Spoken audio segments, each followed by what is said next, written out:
क्या चिराग पासवान और उनकी पार्टी मुसलमान विरोधी है? हम ऐसा क्यों कह रहे हैं? क्या चिराग पासवान के को पसंद नहीं कि कोई भी मुसलमान की बात उनके पार्टी में उठाए और उसके बाद अगर कोई ऐसा करता है तो फिर नोटिस थमा दिया जाता है?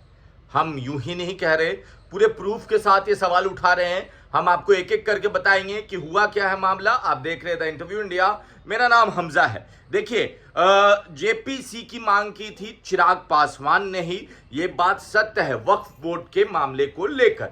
मगर अब जैसे ही चिराग पासवान ने देखा कि उनके चाचा से मुलाकात होने लगी है भाजपा नेताओं की, यहां दिलीप जायसवाल की, दिल्ली में अमित शाह जी की, चिराग पासवान डर गए और बैकफुट पे आ गए और उन्होंने फिर वही किया जो अभी बच रहे थे, कोशिश कर रहे थे लोकसभा चुनाव में भी, मुसलमान का मुद्दा उठाने से परहेज करना। अब हम ऐसा क्यों कह रहे हैं? देखिए, चिराग पासवान के पार्टी के जिला अध्यक्ष हैं शेखपुरा के इमाम गजाली।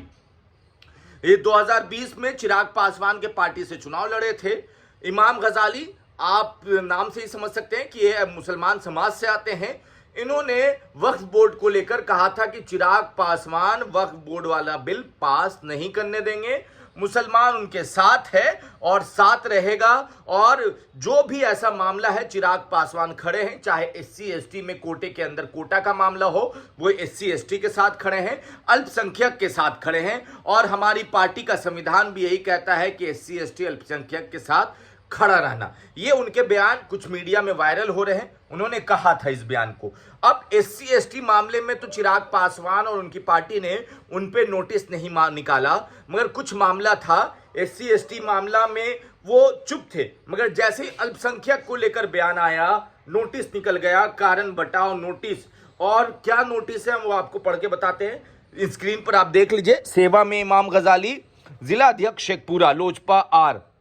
विषय, सोशल मीडिया में की गई अनुचित टिप्पणियों के लिए कारण बताओ नोटिस। लोक जनशक्ति पार्टी रामविलास की अनुशासन समिति के संज्ञान में आया है कि आपने हाल ही में सोशल मीडिया में गठबंधन सहयोगी और उनके मीडिया प्रभारी के संबंध में कुछ अनुचित टिप्पणियां की हैं जो अनुशासनहीनता के दायरे में आता है।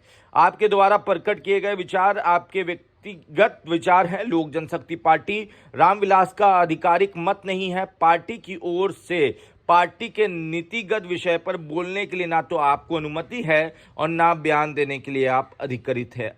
ये समझिए, ना अनुमति है ना बयान देने के लिए अधिकृत हैं।